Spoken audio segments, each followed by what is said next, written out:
Welcome to Goodnight Flagstaff. I'm Erica Fraley, a local botanist. I've always loved to read, and this program is a great way to share that love with others. Thank you for tuning in to our community story time. You can find a new chapter from one of our favorite family-friendly books at 8 p.m. each weeknight on the Literacy Center's YouTube channel and on Crater Radio, a local online radio station. The previous chapter is replayed on Crater Radio each weeknight at about 7:45, just before the new chapter airs. You can also listen to all previous Goodnight Flagstaff recordings on YouTube. We are currently reading Race to the Sun by Rebecca Roanhorse. If you'd like to check it out to read along with us at home, it is available in the Hoopla app with your Coconino County library card. Check one out today.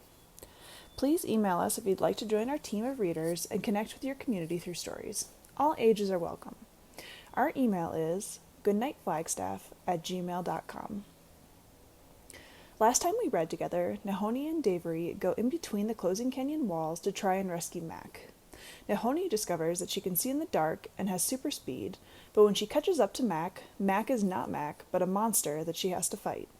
The monster escapes in the shape of a cockroach, but Mac is nowhere to be seen. They have to get out of there and assume Mac has been captured. Chapter 31. Avoid the pointy end. By the time we stumble out of the corridor exit, the walls are so close together that we have to squeeze out sideways. It's a tight fit, but we do it, and just in time. Not 2 minutes after we're clear, the canyon closes with a mighty bang. Behind us now is a solid wall, the path we followed less than a crack in the rocks.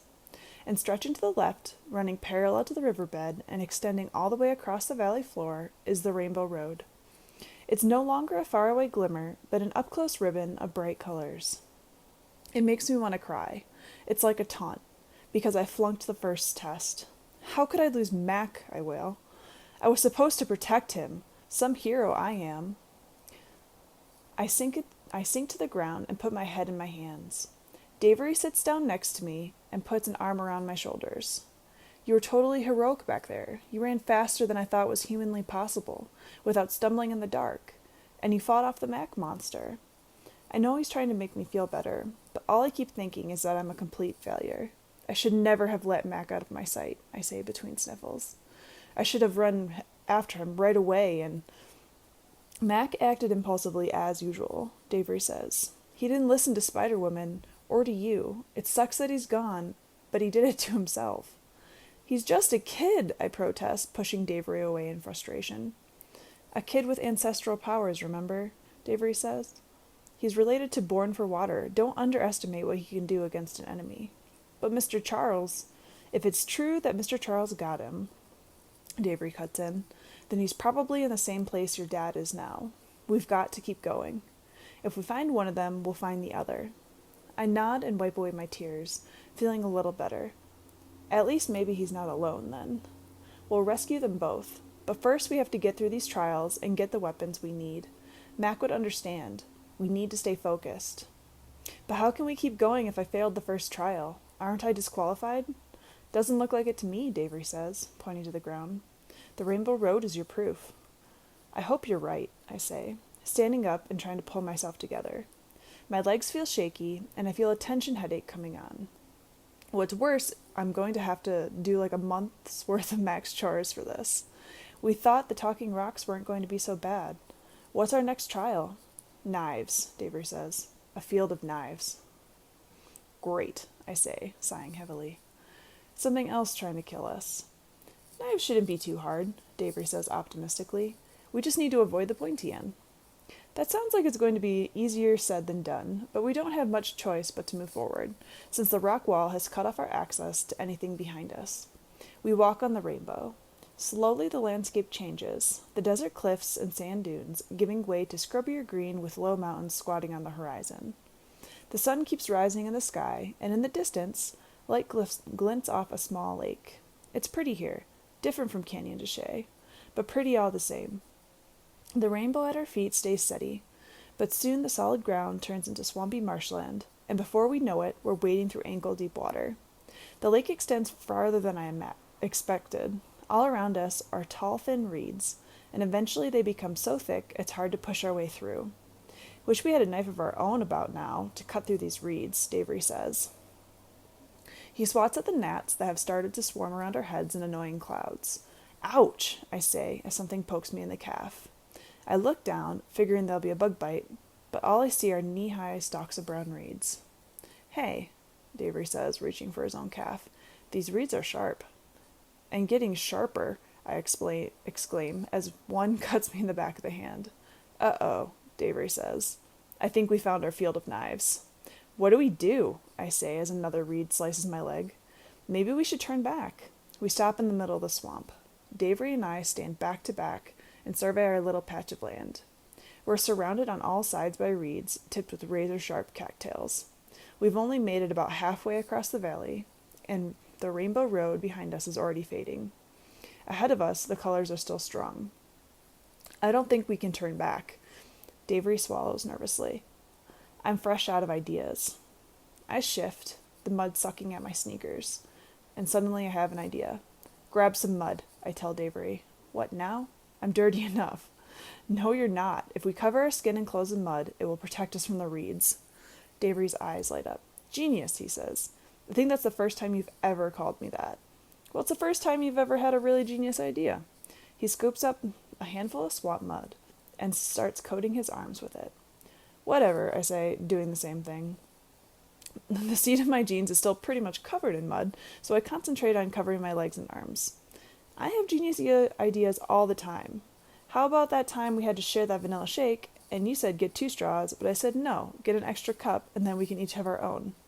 That's a pretty low bar for genius. How do I look? I ask, holding out my muddy arms and hands and doing a little spin. I'm covered in mud up to my neck. Terrible, Davery says, as he pats the last of the mud onto the backs of his own hands. But I think beauty is a secondary concern at the moment. Counting my basketball uniform, this is the second set of clothes I've ruined this week.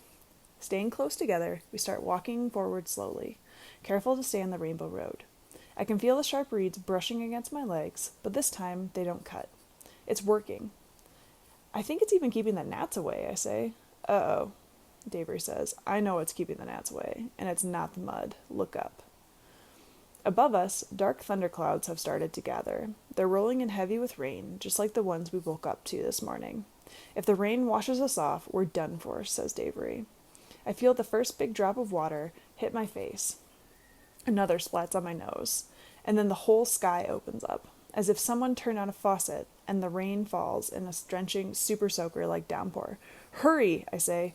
We need to get through this field. I take off, but it's hard to run on the swampy ground, and my legs are stiff with mud, and the rain is blinding, so it's more like I stagger through the reeds.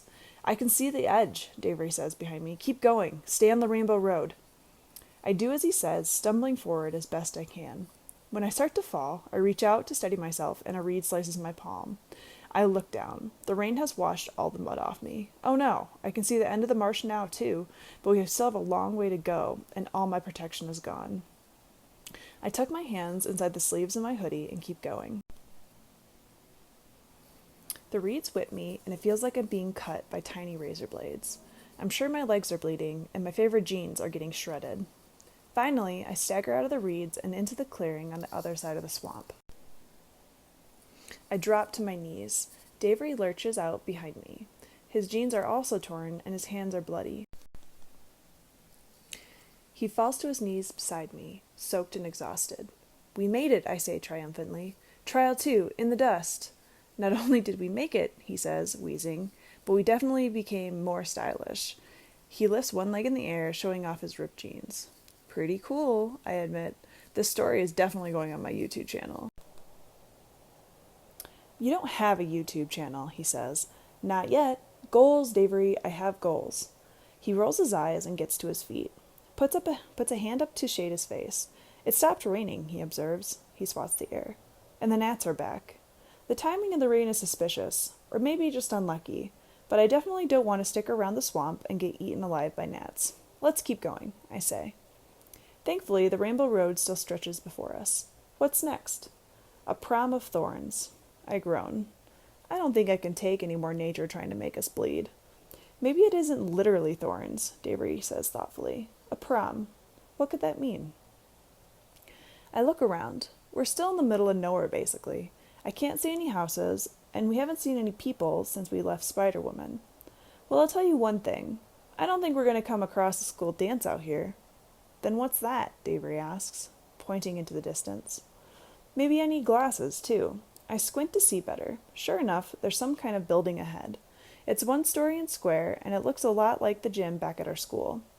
We start walking towards it, and eventually I can hear music wafting our way. Something catchy with a lot of bass and a woman singing. But we're too far away for me to make out the words. You've got to be kidding me, I say.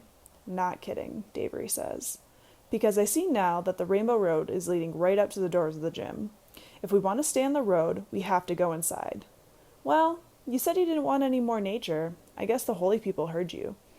Yeah, but I did think they'd make us go to high school. Thank you for tuning in. Join us next time for Chapter 32 of Race to the Sun. Good night, Flagstaff.